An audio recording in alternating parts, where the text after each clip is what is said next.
तो चलिए दोस्तों, आज हम एक नया चैप्टर स्टार्ट करने वाले हैं जिसका नाम है नंबर सिस्टम यानी संख्या पद्धति। तो चैप्टर स्टार्ट करने से पहले हम कुछ संख्याओं के बारे में जानेंगे। प्राकृत संख्याएं, प्राकृत संख्या यानी नेचुरल नंबर्स।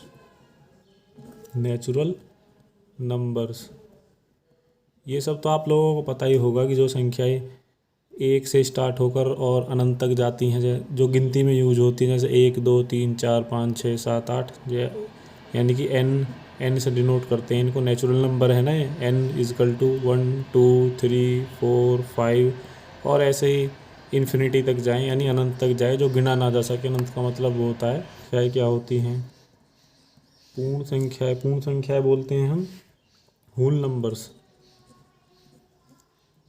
होल नंबर्स इनको डब्लू से डिनोट करते हैं दोस्तों। होल नंबर हैं डब्लू से।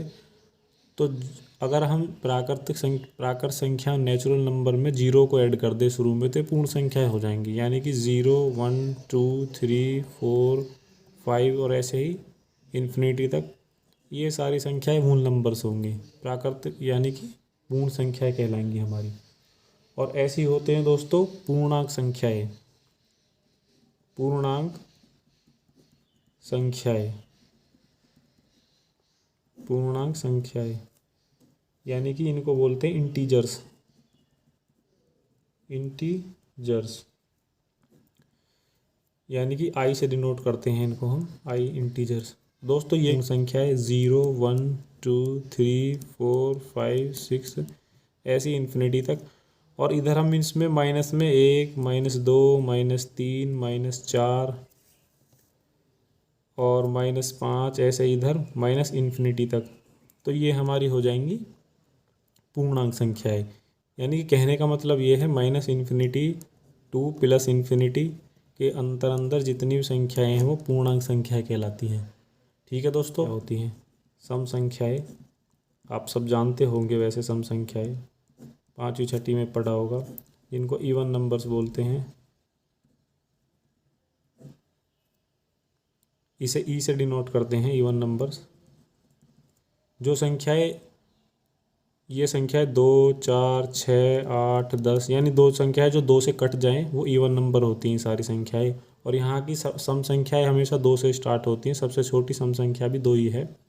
जो संख्याएं 2 से कट जाए या 2 का मल्टीपल हो वे इवन नंबर होती हैं। ऐसी आगे तक चलती चली जाएंगी। और अब आगे आती है ऑड संख्याएं, ऑड नंबर्स। ऑड नंबर्स जिनको बोलते हैं हम, ऑड नंबर्स को विषम संख्याएं। विषम संख्याएं 1 3 5 7 9 11 यानी कि दो, जो संख्याएं 2 से न कटे वो ऑड नंबर होती हैं। ऐसी आगे तक चलती चली जाएंगी, ये संख्याएं ऑड नंबर होते हैं। ठीक है दोस्तों, तो आगे देखते हैं। आगे हमारे पास है, अब आती हैं अभाज्य संख्याएं। अब देखते हैं अभाज्य संख्याएं। अभाज्य संख्याएं जिनको हम रूट संख्याएं भी बोलते हैं, रूट संख्याएं। ठीक है, या इंग्लिश में हम प्राइम नंबर्स बोल देते हैं, प्राइम नंबर्स। ये वो पूर्ण संख्याएं जिनके स्वयं और एक के अतिरिक्त और कोई भी गुणनखंड नहीं होता, अभाज्य संख्याएं कहलाती हैं।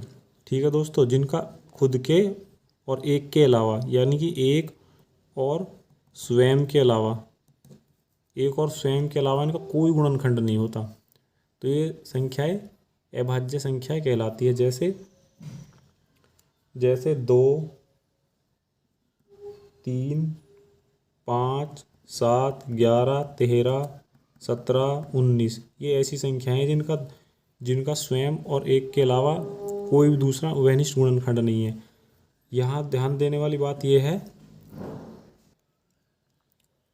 2 एक ऐसी सम संख्या है दोस्तों जो एक अभाज्य संख्या भी है, बल्कि 2 से ही अभाज्य संख्याएं शुरू होती है। अभाज्य संख्या 1 से शुरू नहीं होती, 2 से शुरू होती है अभाज्य संख्याएं।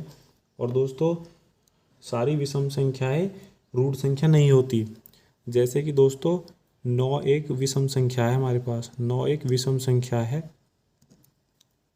लेकिन लेकिन सॉरी 9 विषम संख्या है, लेकिन 9 रूढ़ संख्या नहीं है। 9 रूढ़ संख्या नहीं है, क्योंकि 9 3 से विभाज्य है, 9 3 से कट जाएगा। तो ये जरूरी नहीं है कि जो अभाज्य या रूढ़ संख्याएं होती हैं वो हमेशा ऑड ही संख्याएं हो, विषम संख्याएं हो। सिर्फ इसमें दो ही एक ऐसी सम संख्या है जो एक अभाज्य संख्या भी है, और बल्कि दो से ही सारी अभाज्य संख्याएं शुरू भी होती हैं। कहने का मतलब यह है, अभाज्य संख्याएं वो होती हैं जिनका एक और खुद के अलावा कोई मल्टीपल न हो। ठीक है दोस्तों, ये होती है अभाज्य संख्याएं। अब आते हैं हम आगे देखते हैं हम। आगे होती है सह अभाज्य संख्याएं, जिनको बोलते हैं को प्राइम नंबर्स। ये क्या होती है दोस्तों? ये होती है दो संख्याएं जिनमें एक के अतिरिक्त कोई उभयनिष्ठ गुणनखंड नहीं होता, सहभाज्य संख्याएं कहलाती हैं। जिनमें, मैं लिख देता हूँ यहाँ पर, जिनमें दो संख्याएं ऐसी हो, दो संख्याएं जिनमें एक और खुद के अलावा कोई दूसरा गुणनखंड न हो। जैसे दोस्तों एग्जाम्पल लेते हैं हम, 9 और 16। 9 और 16 दोनों एक ऐसी संख्या है जिनमें एक और खुद के अलावा कोई दूसरा गुणनखंड नहीं होता है, यानी कॉमन गुणनखंड नहीं है इनमें। हालांकि ये 3 से कट जाएगी, 4 से कट जाए, लेकिन दोनों संख्याएं किसी एक संख्या से नहीं कटेंगी। ये 1 से कटेगी, ये भी 1 से कटेगी, या फिर ये 9 से कटेगी, ये 16 से कटेगी। और जैसे 4 और 15 ले लो, 4 और 15 ये भी दोनों ऐसी संख्याएं हैं, या तो 1 से कटेंगी, या फिर 15 से, या 4 से, या 15 से। तो कहने का मतलब ये है कि जो संख्याएं खुद के अलावा जिनमें और कोई दूसरा उभयनिष्ठ गुणनखंड नहीं होता, वो सहभाज्य संख्या कहलाती हैं।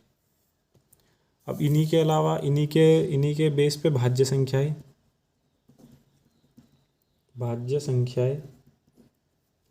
यौगिक संख्याएं मतलब कंपोजिट नंबर्स। वे पूर्ण संख्याएं जिनके स्वयं और एक के अतिरिक्त और भी गुणनखंड होते हैं, भाज्य संख्याएं कहलाती हैं। और वे संख्याएं जो अभाज्य संख्याएं नहीं है, वे यौगिक संख्याएं कहलाती हैं। ठीक है दोस्तों, जैसे एग्जाम्पल लेते हैं हम, ये जो मैं बोल रहा हूँ आप लिख लेना। जैसे 6, 4, 6, 9, 15, इन संख्याओं का स्वयं के अलावा और भी कोई गुणनखंड होता है। जैसे कि 4 को सिर्फ 4 से ही नहीं, हम 2 से भी काट सकते हैं, 1 से भी काट सकते हैं, 2 से और 4 से। 6 को हम 2 से भी काट सकते हैं, 3 से भी काट सकते हैं, 1 से भी काट सकते हैं, 6 से भी काट सकते हैं। 9 को 1 से, 3 से, और फिर 9 से। 15 को ऐसी 3 से, 5 से, इसी तरीक़ा से वे संख्याएं होती हैं ये जो अपने और एक के अलावा जिनमें उभयनिष्ठ गुणनखंड और भी होते हैं, वे भाज्य संख्याएं कहलाती हैं। और वे संख्याएं जो अभाज्य संख्याएं नहीं हैं, वे यौगिक संख्याएं कहलाती हैं। तो दोस्तों कुछ नोटेबल चीज़ है, जैसे कि एक न तो रूढ़ यानी अभाज्य संख्या और न ही यौगिक संख्या है।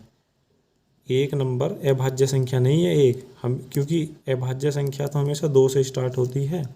एक अभाज्य या रूढ़ संख्या नहीं है, और न ही यौगिक संख्या है एक, यानी कंपोजिट नंबर भी नहीं है ये। ठीक है दोस्तों, चलिए आगे देखते हैं। हम परिमेय संख्याएं क्या होती हैं। परिमेय संख्याएं, मेरी हिंदी की राइटिंग थोड़ी अच्छी नहीं है दोस्तों। परिमेय संख्याएं यानी कि रेशनल नंबर्स। इंग्लिश की भी अच्छी नहीं है, राइटिंग अच्छी है ही नहीं।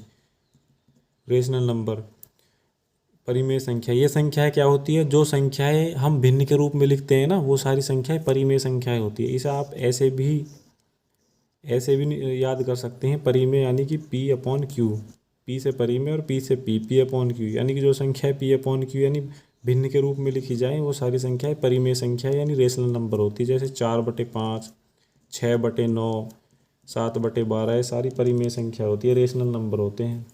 ठीक है दोस्तों। इसी के आधार पर अपरिमेय संख्याएं, अपरिमेय संख्याएं यानी कि irrational number, IRRATIONAL, irrational numbers, ये क्या होते हैं? जो परिमेय संख्या नहीं होती दोस्तों, वह अपरिमेय संख्याएं होती हैं। जैसे कि हम कोई भी वैसी √2 की वैल्यू लिखें 1.4142, कुछ ऐसे लिखा जाएगा आगे तक ये, और पाई की वैल्यू 3.1415, ये आगे तक ऐसे ही लिखा जाएगा। तो ये अपरिमेय संख्या होती है जो P/Q के रूप में नहीं लिखी जाए, यानी कि वास्तविक संख्याएं, वास्तविक संख्या यानी कि रियल नंबर्स, रियल नंबर्स, वास्तविक संख्या रियल नंबर्स क्या होता है दोस्तों? जो सभी संख्याएं, जो परिमेय और अपरिमेय संख्याएं होती हैं वही वास्तविक नंबर होता है। यानी कि सभी परिमेय, सभी परिमेय और सभी अपरिमेय, सभी परिमेय और सभी अपरिमेय संख्याएं वास्तविक संख्याएं होती हैं, वास्तविक संख्याएं होती हैं। सभी परिमेय और सभी अपरिमेय संख्याएं हमारी, क्योंकि इनका जो हम, क्योंकि इनका वर्ग सदैव सदैव पॉजिटिव आता है, यानी धनात्मक होगा। ठीक है दोस्तों, लिख लेना है, चीज़ें छोटी छोटी चीज़ें होती हैं। अब आते हैं हम अगली संख्याओं पर, जो होती है हमारी चक्रीय संख्याएं। चक्रीय संख्याएं, चक्रीय संख्याएं यानी कि साइक्लिक नंबर, साइक्लिक नंबर्स। चक्रीय संख्या क्या होती है दोस्तों?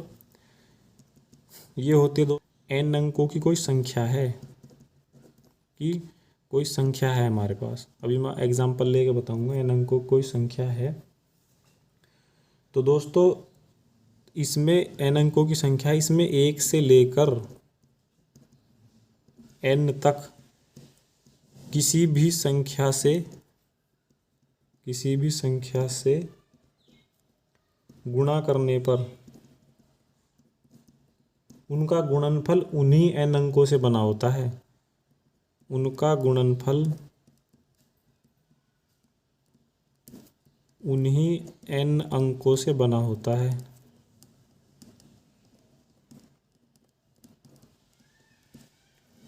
ठीक है दोस्तों, चक्रीय संख्या कहलाती है। जैसे अभी मैं एक एग्जांपल लेता हूँ, एक एग्जांपल है हमारे पास, जैसे 14, 28 और 57, ये प्रचलित एग्जांपल है कुछ। अब इसमें अंकों की संख्या 1, 2, 3, 4, 5, 6 है इसमें अंकों की संख्या, जो 6 अंक है इसमें। तो 1 से लेकर 6 तक अगर हम किसी भी संख्या से इसमें गुणा करेंगे ना इसमें, तो ये नंबर्स हमेशा रिपीट होते रहेंगे। जैसे अगर मैं इसमें 2 की गुणा करूँ, इसमें 2 की गुणा करो, 2 सत्ते 14, 2 पंजे 10, 11, 2 अट्ठे 16 और 1 17, 2 दूनी 4 और 1 5, 2 चौक 8, 2 एकम 2। संख्या थी 14, 28, 57, 2 से गुणा करने पर आ गई ये 28, 57, 14, यानी कि अंक रिपीट हो गया आपस में।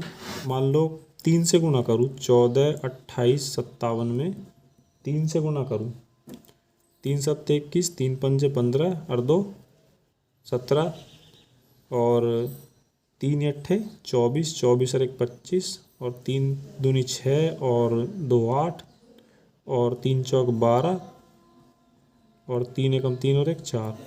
देखो 14, 28, 57, अब आ गया देखो 42, 85 और 71। मतलब कि नंबर्स रिपीट होते रहते हैं, यही चक्रीय संख्या कहलाती है। 6 से गुणा कर लो, 5 से कर लो, 4, 3, 2, 1, किसी से गुणा कर लो, ये नंबर्स हमेशा रिपीट होते रहते हैं। तो ये होती हैं हमारी चक्रीय संख्याएं। ठीक है दोस्तों, पूर्णकालिक संख्याएं यानी परफेक्ट नंबर्स क्या होता है दोस्तों? देखिए हम एक एग्जांपल के द्वारा इसको समझेंगे। जैसे 6 कोई संख्या है हमारे पास, तो 6 किस किस से विभाज्य होगी? 1 से, 2 से, 3 से।